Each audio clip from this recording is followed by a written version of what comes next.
Hello guys, welcome back to another videos. Today we will going to start the third part of this chapter 5, which is about the augmented reality.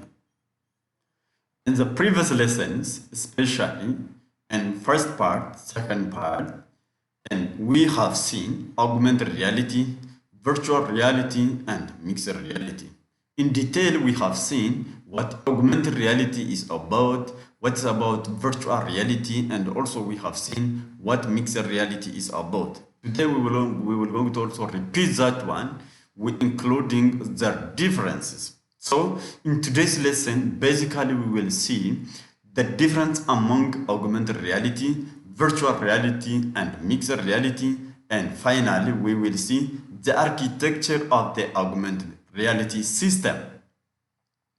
For those students who haven't seen the first part and the second part of this chapter, I recommend you go through my channels and first try to see what augmented reality, virtual reality, and mixed reality mean. Then finally come back to the differences and the architecture of the augmented reality system. Barattoonni paartii jalqabaatii fi paartii lammaffaa hin laalin paartii jalqabaatii fi paartii lammaffaa viidiyoo keessa deebi'aatiin definition augmented reality, visual reality fi virtual reality fi mixed reality maal akka ta'e ilaalaati. Dan garaagarummaa isaaniitii fi architecture isaa maal fakkaata kan jedhu immoo akka isin booda gara kanaatti deebitan isin recommend gochuun barbaada. There are fundamental differences between virtual augmented reality, virtual reality, and mixed reality is especially in virtual reality. It is a 3D computer simulated environment. Virtual reality is 3D computer simulated environment, or just we can say it is fully immersive environment which is converted from the real environment into computer simulated one, which users can interact with either by clicking a mouse or by using different number of wearable devices, especially by using hand controller devices. When you use virtual reality, just you only visualize the computer simulated environment by using different number of hand controller devices. But it is very difficult for the users in order to interact within such a virtual environment. We cannot interact, but just we can control it. Just by wearing different number of head-mounted devices, just we can go through the virtual environment by wearing different number of head-mounted devices and also by using hand controller devices. Like Oculus Rift are reinventing the world gaming. They are also being used in manufacturing, and users can also create a different number of computer simulated environments by using the models in order to simulate a factor's critical operations in order to gain insights into its efficiency. Maalinni kuni virtual reality kan jennu 3D computer simulated environment. 3D computer simulated environment jechuun maalinni real world kana gara computer simulated environment jijjiiranii degree 360 virtual environment saramaa gochuu dandeenya, view gochuu dandeenya, hand controller garagaraa fayyadamuu dandeenya, appii garagaraa fayyadamne isin agarsiisa. Appii garagaraa fayyadamne addunyaa kana jechuudha 3D dhaan kallattii maratti naannofsine ilaaluu dandeenya virtual reality.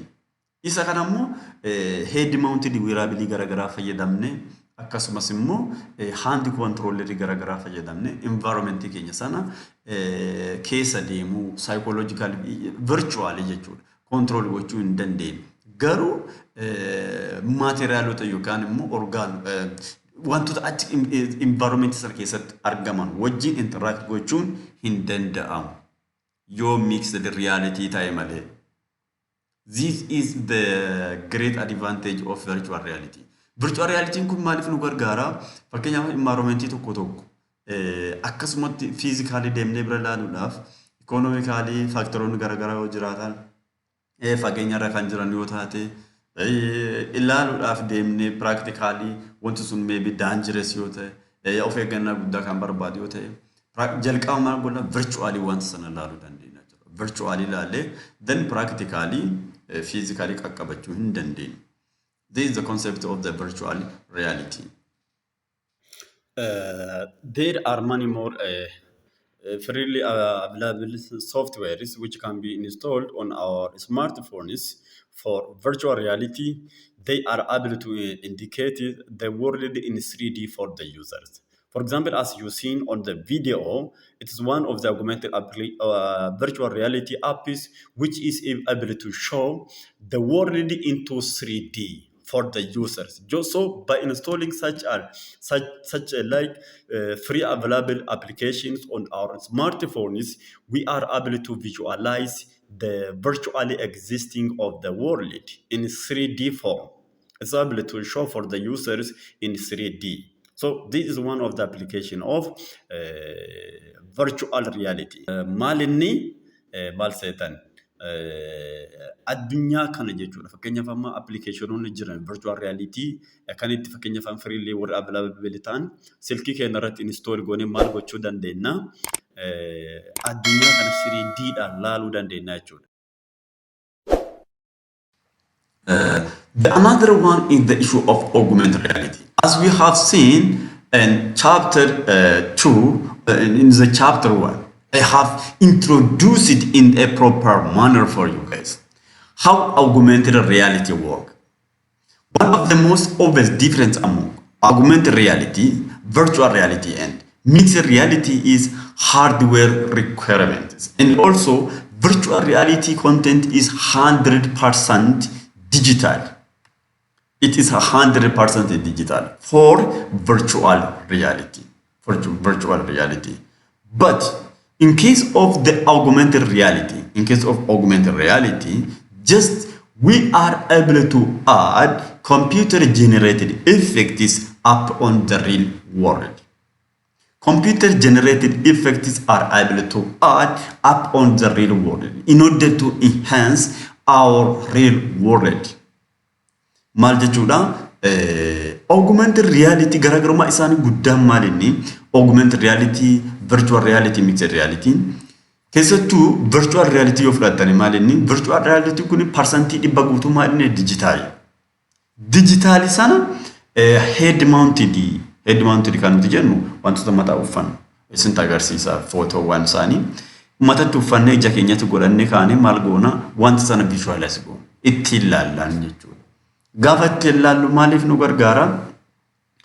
Akkuma sileesiniin jedhe economy keenya saving gochuudhaaf akkasumas immoo understanding level wanta tokko fakkeenyaaf dhiyeenyarra teenye fageenyarra wanta fageenyarra jiru sana asumatti virtually naannoo sana visualize sense gochuun ni dandeenya jechuudha. Augmented reality keenya garuu real world environment jiru sana computer generated effect add goone present gochuu dandeenya jechuudha. Fakkeenyaaf guyyaa darbe yeroo darbe maal goonerra video kan kiyya ani amma haasaa beard nama fakkeenyaaf beard areeda dheeraa qabu akkasumas immoo eyeglass nama uffata fakkaadhe video kan kiyya haasaa ture.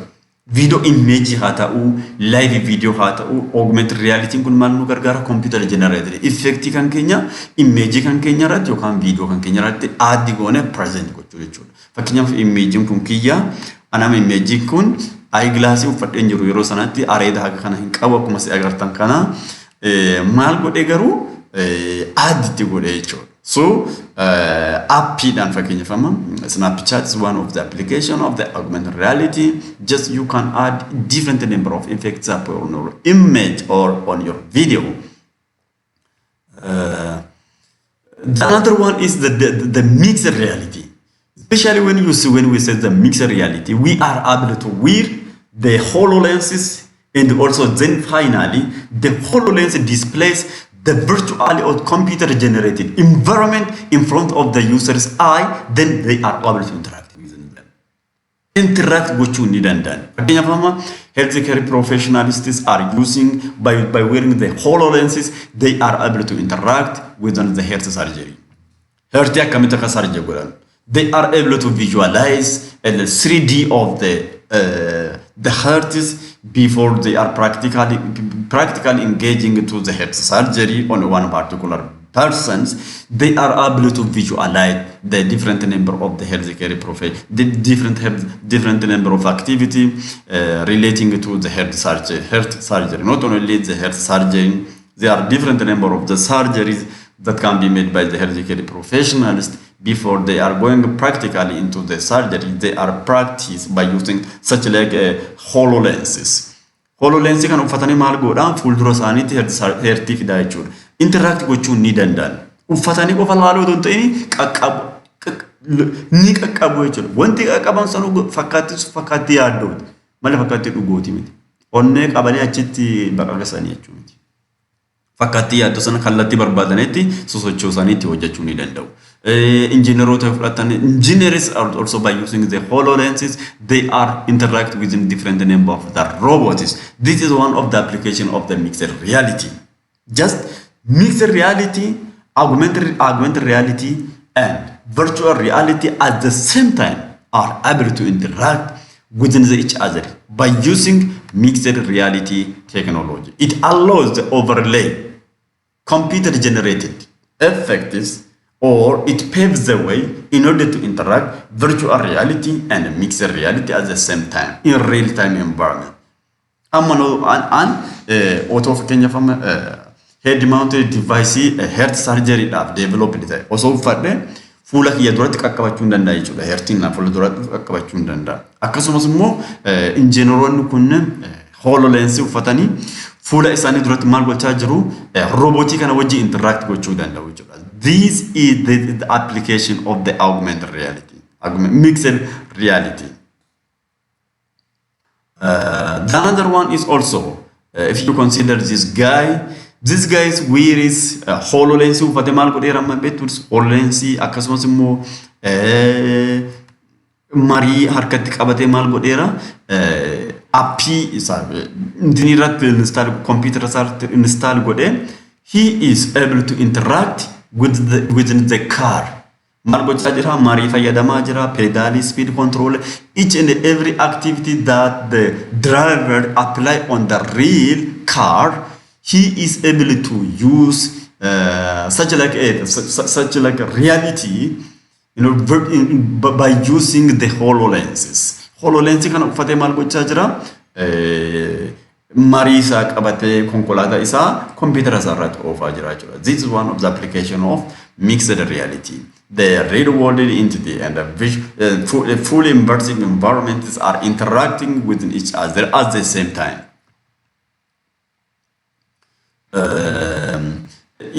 So this virtual reality, just we can visualize the real world, which is converted into the computer simulated environment by using different number of the devices, head-mounted devices. This is, for example, Oculus Rift, which is able to visualize by wearing it. Just you can virtually go through computer simulated environment. HTC Vive, by using the hand controller devices, you can move through virtually converted environments, and also you can play different number of games by using PlayStation virtual reality devices. So virtual reality kan kallattii garagaraati. Fakkeenyaaf amma Oculus Rift kuni head mounted device dha. Head mounted device kana fayyadamne computer simulated environment access gochuu dandeenya. Akkasumas HTC Vive hand controller fayyadamne wantoota garagaraa akka waan nuti interacting goonu ashaangultoota garagaraa fakkeenyaaf moodeloonni akkasii jiran gaafa uffannu gaafa nuti harka keenya sochoonu harkoonni wanta sana inni sochoosu garuu nu waliin interact gochuu hin dandeenye. So the another PlayStation VR kana fayyadamne geemota garagaraa taphachuu ni dandeenya jechuudha. Another one is about the Google board. This is Google board. Google board kun maalif nu gargaara. Another application of the Google board is in order to visualize virtual reality environment. So computer simulated environment also can be accessed by the Google cardboard This is a Google Cardboard, and you can visualize, or just you can go through the virtual environment by using such like a video Google Cardboard, which can display the video into 360 angles for you. So this is also another head-mounted devices. So by wearing such like head-mounted devices, you can visualize the fully immersive environment, which is converted into which is a computer simulated environment. So this is the great differences between among the virtual reality, augmented reality, and the mixed reality. So in mixed reality, and all this is still emerging and hasn't quite broken into the mainstream consumer market. So such like technology cannot be easily found on the market, especially mixed reality, because it requires very hard processing power, and also they are very expensive, guys. It's very difficult to get such like devices. So healthcare engineers can interact within the devices by wearing such like HoloLens, which is developed by the Microsoft company. And also there are many more Magic Leap one to retail, which is very expensive, around 2,000 US dollar, which is about 3 to 5 times the cost of the PlayStation virtual reality and HTC Vive VR headsets. Such like technology are especially HoloLens is very expensive, guys. It's very difficult to gain. By using such like a HoloLens, helps a different number of the users can interact within the devices. You know, the man is wearing, and also he is able to interact within it is a seat, yeah, that's within the seat. So it's very difficult to get such like devices on the market level.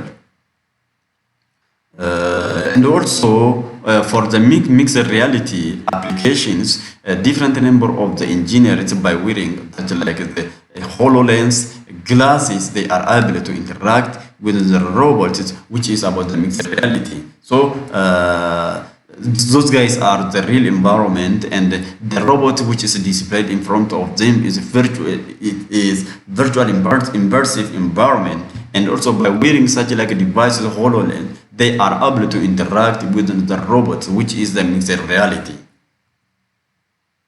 The another one is the architecture of the augmented reality system. So in generally, the augmented reality systems are considered or contain 3 basic components. The first one is infrastructure tracker unit, the second one is processing unit, and the third one is visual unit. Each and every augmented reality systems contain such a like 3 components: infrastructure tracker unit, processing unit, and the visualization technology unit.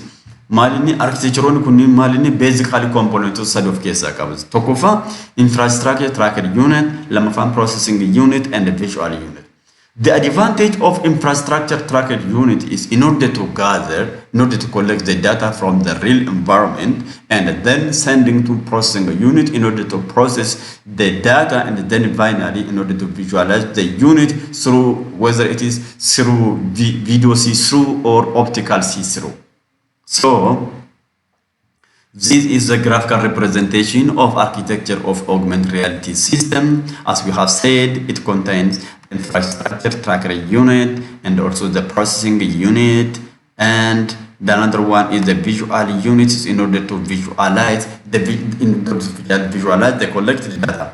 The main advantage of infrastructure tracker unit is in order to collect the data from the real world. Some technology uses such like a video in order to collect the data which is required for the infrastructure tracker unit, and then the information collected by the infrastructure tracker unit is sent to a processing unit in order to process it, and then finally the visualization unit, by using the video out, we are able to visualize that images. This is a graphical representation architecture of augmented reality system. Augmented reality system architecture akkuma ammas hin jedhe kana maal qaba infrastructure tracker unity kana qaba akkasumas processing unity qaba visualize unity qaba infrastructure unity kun maaliif nu gargaara real world irra maal gochuuf nu gargaara data collect gochuuf nu gargaara jechuudha by using different number of sensors and also some technology tokko maal godhu video inni fayyadamu jechuudha infrastructure unity kana data argachuudhaaf data isaan real world irra collect gochuudhaaf video inni fayyadamu jechuudha then after the infrastructure tracker unity kun data collect godhe garamitti erga gara processing unity ta'e erga jechuudha then processing unity ku erga data processing godhe deebiseen duba garamitti deebisa jechuudha gara visualization unity kun maal nu gargaara video kan keenya fakkiin data tin visualize goon sana finally video out fayyadamuudhaan maybe video see through ta'uu danda'a optical see through ta'uu danda'a data wanta sana maal gochuu dandeenya visualize gochuu dandeenya jechuudha. This is short and a brief architecture of augmented reality system. Don't be confused. As we have said, infrastructure tracker unit was responsible for the collecting data from the real world. So after the infrastructure tracker unit collects the data from the real environment, then finally it will send it to the processing unit in order to process the data that has been collected by the infrastructure unit. And also then finally the data can be visualized by using visual unit. So some technology design, as I've said, video in order to accrue the required data for the infrastructure tracker unit, finally in order to visualize what has been collected. Infrastructure tracker unit kun maal inni faayidaansa data real environment irraa maal gochuuf nu gargaara collect gochuuf nu gargaara jechuudha. Then erga infrastructure tracker unit data collect godhe garamitti erga gara processing unit erga xumureen booda garamitti erga gara visual unit jechuudha. Visual unit dhumarratti maal nu godha display nu godha. Akkuma graphic kana agartanii jechuudha. So infrastructure unit data collect godhe gara processing unit erga processing unit garamitti erga gara visualization unit erga visualization unit maal nu godha jechuudha. Video out fayyadamne video out with the mixed world ni ilaalla jechuudha video sana yookiin immoo augmented reality ta'uu danda'a virtual reality ta'uu danda'a mixed reality ta'uu danda'a laaluu dandeenya jechuudha wanta sana. Is it clear, guys? Especially visual unit can be classified into two types of system. When we visualize the things, especially by using the augmented reality system, we may see things through video see-through and optical see-through. So as you visualize from the figure, this is what we call video see-through head-mounted devices, and this is optical see-through head-mounted device. Just we can visualize things by using head-mounted devices for the sake of video see-through and optical see-through. But the basic difference is when we visualize things by using video see-through, just by using the head-mounted devices, we are able to visualize the videos of the real environment, which is computer simulated environment. But when we use optical see-through, even by wearing the head-mounted devices, we are able to visualize things through the through the glasses. Maal jechuudha? Video see-through kunii fi optical see-through kun garaagarummaa isaa barreessaa isin jedhu dandeenya. Barattoota yoo taatan. Video see-through kun visual unity architecture visual unity fayyadamu ta'e maal inni video see-through gaafa fayyadamnu isaan lachiyyuu maal fayyadamna head mounted device fayyadamna. Garuu head mounted device gaafa fayyadamnu video see-through dhaafi head mounted sana fayyadamnee maal argina video maali argina jechuudha. Video fully immersed environment, computer simulated environment ilaalla jechuudha. Isatti nutti mul'ata. Garuu maal inni optical see-through kun maal inni optical see-through kun wantoota godhannee gaafa laallu akka waan ministry keessaatti nutti mul'ata jechuudha. Ministry keessa maaltu nutti mul'ata? Computer generated effect nutti mul'ata jechuudha. Computer generated effect. We are able to visualize computer-generated effects in front of the user. For example, these guys wear head-mounted devices, which is he is able to visualize the computer-generated effect in front of him. Look, especially video see-through presents video feeds from the camera, especially it uses the camera inside the head-mounted devices. But in optical see-through, combine the computer-generated imagery waves through the glasses. We are able to visualize the things through the glasses, image of the real world, usually through the slanted semi-transparent mirror. This is, for example, semi-transparent mirrors, and we are able to visualize the computer-generated effects which has been added up on the real environment. HMD, especially architecture of these head-mounted devices, are currently the dominant display technology in the augmented reality field, but they are very, very cost. Especially they have a great lack like ergonomics, and also due to their high price value, relatively low mobility due to their sizes and the connectivity features. They are very, very expensive, especially head-mounted devices like HoloLenses. They are very, very difficult, especially for one particular organization to buy it, unless for the government. Fakkeenyaaf amma muuziyeemii saayinsii fi teekinooloojii Finfinnee dhiyeenya ijaarame keessatti argachuu hin dandeenya. Garuu appilikeeshinoota akka kanaa, diivaayisoota akka kanaa yuunivarsiitiidhaan bitamuu ni danda'a. Garuu kolleejiidhaaf meebii rakkisaa ta'uu danda'a. Dhaabbattoota abbaa dhuunfaatiif rakkisaa ta'uu danda'a.